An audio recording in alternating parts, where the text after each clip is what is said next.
What is going on, everybody? Cold morning this morning. It's in the 40s, drizzly out. Just took the kid to school. She's back in high school, thank God. She was on COVID vacation for the last year. So she's finally back in. But anyway, this year I am throwing a couple heavier rods for my spinning rods. I didn't really have anything really heavy to throw spinning wise last year. So I kind of upgraded a couple. I got a couple Abu Garcia Vendetta rods, 7 footers. Medium heavy, fast action. Very nice rods. Very nice. They don't handle 2000 or 2500 size reels very well. They way overpower the reel. So you got to really go with the 3000 reel, which is what I have on here, 3000, 3500, whatever you want to do. Definitely requires a little bit bigger of a reel, which is fine. Like I said, these are going to be my power spinning reels. I do have braid on them, 15-pound super slick Power Pro on here. The other one has a line that came on it. Tsunami sells this reel with the braid on it. It is a 15-pound braid, but yeah, it's I don't know who makes it. It's a blue color. It looks green in the picture, but it's actually a bluish color. Um, both reels are decent. They're not your top of the line reels. This one retails, I think, anywhere from $25 to $50, depending on where you get it, and if you can find it. It really is hard to find. The Sea Tech reel is a hard reel to find. Not very many people have it. My local tackle guy has it, so I got one from him. The other is the Barrier 2. Another reel, kind of, probably you'll see it more in clam packages up on probably Walmart shelves, and you'll see it anywhere else. This reel here, I love the handle of it. If you look at the handle, I love it. It's got a nice foam grip on it. Awesome to reel. Works pretty well, catches fish pretty good, but the one downside to it, it is a stiff reeling reel, which means it's got probably 10,000 pounds of grease inside the thing. I haven't opened it up. I think they pack it and they assume you're never going to open it up again, so they make it just, it is a stiff reel. I mean, you can't like take one little finger and just slightly turn it. It just won't turn.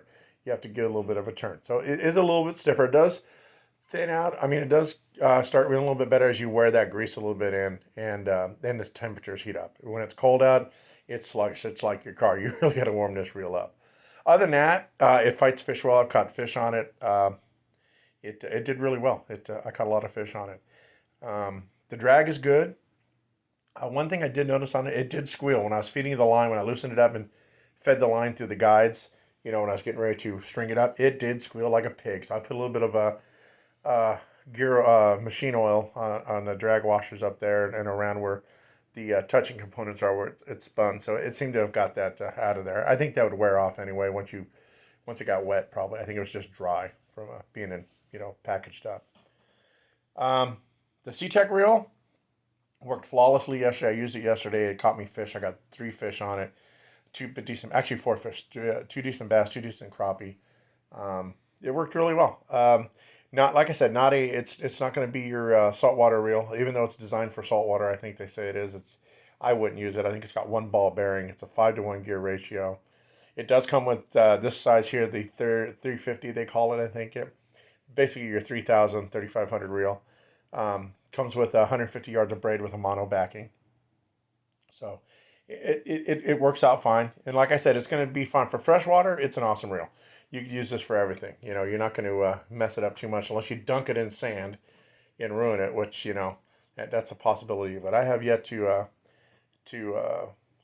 ever have a reel ruined by using a freshwater. I mean, I got reels that are 20 years old that are still going.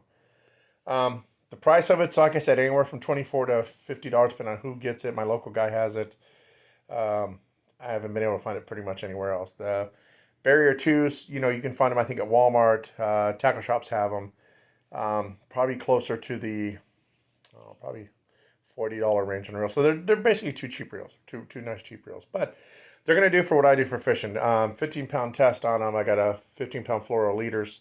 I'm going to throw jigs, which here's the Dark Sleeper. That's what I'm throwing on this one. This one did me good. The Dark Sleeper's been killing it the last few days. And I was actually throwing a swim jig before that. I mean, a swim bait. So, and then the other one I have rigged up, it's almost like a swing jig, an impact swing jig, you would call it. It's a homemade one.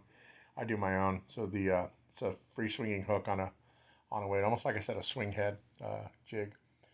But I don't feel like paying $5 when I'm gonna make them for 20 cents. But yeah, it's gonna be those reels. These are my heavy duties. These are when I'm fishing in my local lake that has a ton of lily pads, and I want to throw something spinning. The wind's blowing in my face. I want to have something that I can cast out easy. That's not going to, it's not like a bait caster. It's going to jam me up with the wind blowing in my face. In Jersey here, we get a really stiff wind off one of these lakes that I fish at, and it's usually 99% of the time directly in your face. Very rarely do we get an onshore breeze. It's usually offshore. So that's what these are for. These are for a little bit heavier. If I'm fishing a couple lakes that have some pickerel in it, these will be my go-to rods. Or I do fish bait casters on those, but if I need spinning gear, this is it. These are my heavy-duty spinning gear rods for the year. It's like I said, fairly cheap. 2 Abu Garcia Vendetta rods. They vary in price. You can get them, I think, anywhere from $69 on up.